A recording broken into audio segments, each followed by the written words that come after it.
Hi, welcome to the Gamesplainer. I'm Jeff the Gamesplainer, and today I'm gamesplaining Rajas of the Ganges. Rajas of the Ganges is a dice rolling / dice manipulation game.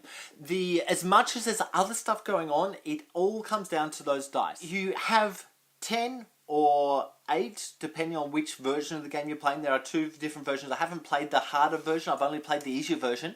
So there's 10 dice that you possibly could have.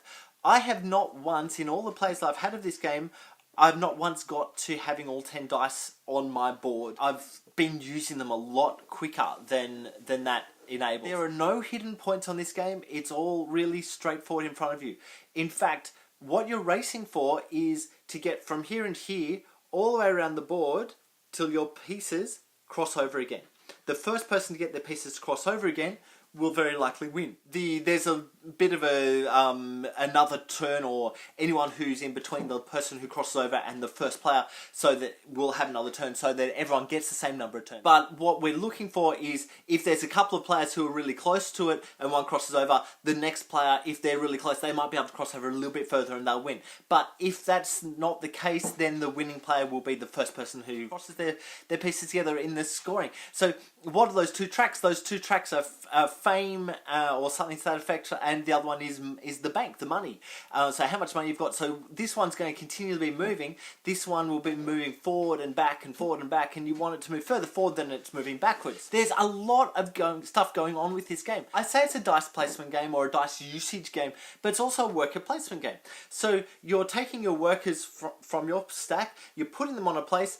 Underneath that worker will say a die, or it will say an amount of money, or it'll say nothing. And what you're doing is you're spending whatever you're placing your worker over the top of in order to action it. So a few of them you'll be able to trade in 1 die for a pair of dice of a different colour, or you can put your worker down and just get an extra die in. They're really easy ones to go with. But just playing those isn't going to get you really far. And it's this whole crunch of, I need dice in order to do anything else. The only way for me to get dice is that, or there's a couple other spots, bonuses that will get you extra dice or could get you extra dice. They're worth going for. But it's easier to get dice off this bottom track, and getting those extra dice into your tableau, into your little board is a worthwhile thing to do. There's a real crunch on this game where you're sitting there thinking, I want to do this, but in order for me to be able to do that, I need to have this on the dice. And the number that you roll on the dice, it's actually important. There's different colored dice and you're rolling them. So that number is able to be used to buy other stuff or to get other stuff in. So having the right rolls and the right colours of dice on your board at the right time to be able to use them is it's quite difficult. There's a nice crunch to this game. I actually really enjoy this game.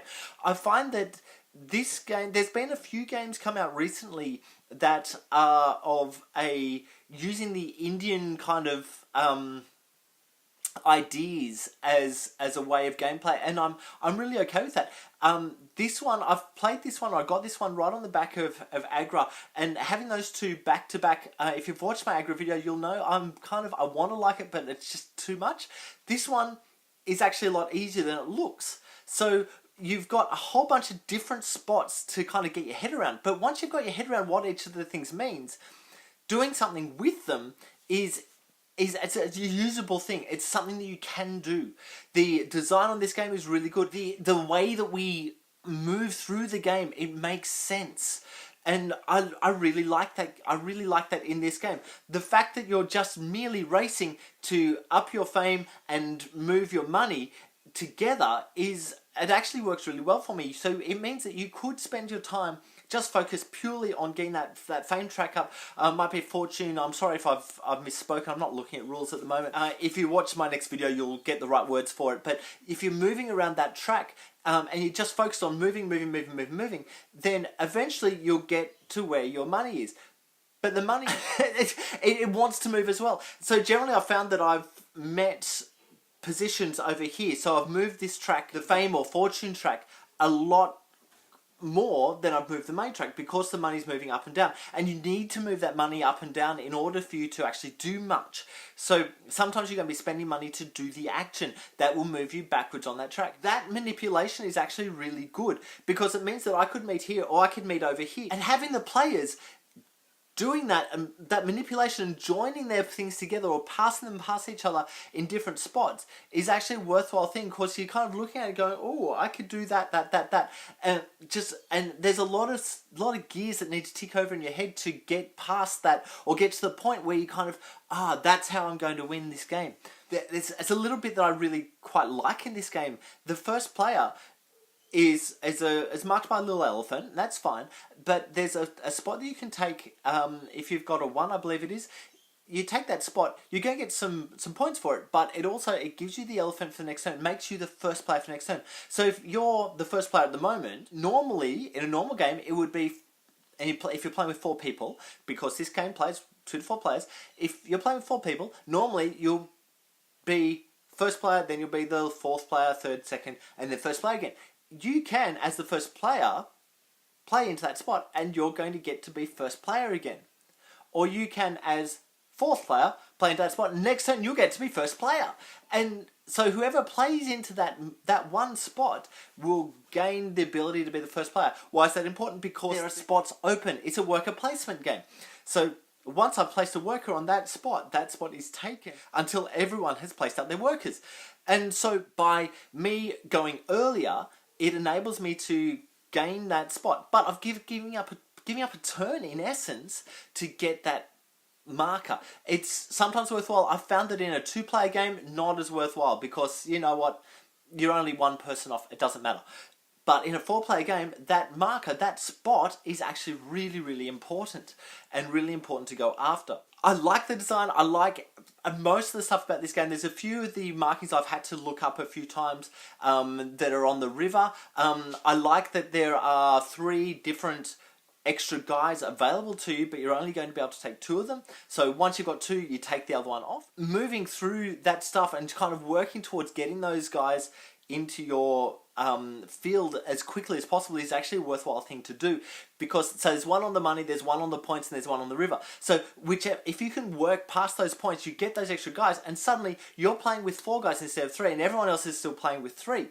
Or you're playing with 5 and everyone else is still playing with 3 or 4. It's actually a worthwhile thing to get on top of really quickly because as we know with every worker placement game, the person with the most workers is generally going to be the person who has the most things that they can do. And so therefore they're going to get the most monies in and be able to move through the game a lot quicker. But there's no point in having all those guys if you don't have any dice to be able to roll with it. So there's this whole conundrum of, which one do I go for? What do I do? I get a whole bunch of these cards, so there's another board. There's another board. Why is there another board?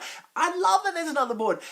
I get some cards to put some trails on my other card and that will get me towards some bonuses, but it also gets me possible ongoing things, or it gets me some of these points on the left hand side. The prestige points are a really cool board to have, and I find that whenever I'm playing this game, the track that I take towards winning is generally through playing that board. So going there, getting cards, putting them on there.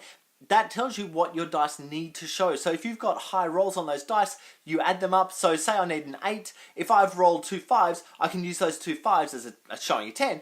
But to get that 8, I don't get any change for that, but I've used those 2 dice. Or if I've got 3 dice that say 3 each, they're going to come up to a 9. Do you see?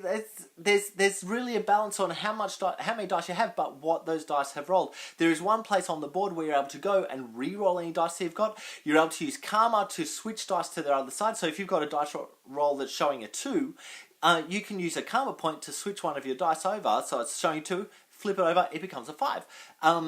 It's having that ability, I guess, is actually a really good thing for this game because it takes that dice manipulation and makes it not as random anymore. Yes, it's random what gets there, but you being able to manipulate that, it changes your abilities to do stuff with those dice. And I think that's a really worthwhile thing as well. So look, I think this is a really wonderful game. I haven't seen it come across my Instagram page so much at the moment. So I would recommend that you get on to having a look at Rajas of the Ganges. Have a play of it. If this is your style of game, get it. I really, really like this. I think that this one actually deserves to be in that list of top 10 games. I'm not sure what I'm going to do with that at the moment, but I think it deserves to be in that list, especially for games that I've played. I've kind of pulled back on new games I'm getting this year at the moment, but it's a really good game. It's a worthwhile game to play. So I'll leave it there. If you've got any comments or suggestions, please write them below. If you have any games that you wish to be Gamesplaned, please shoot me an email at thegamesplainer@gmail.com. Follow me on Instagram and Twitter at thegamesplainer to see what games I've been playing. Subscribe to my videos to keep up to date with the games that I'm gamesplaining. And until next time, enjoy gaming.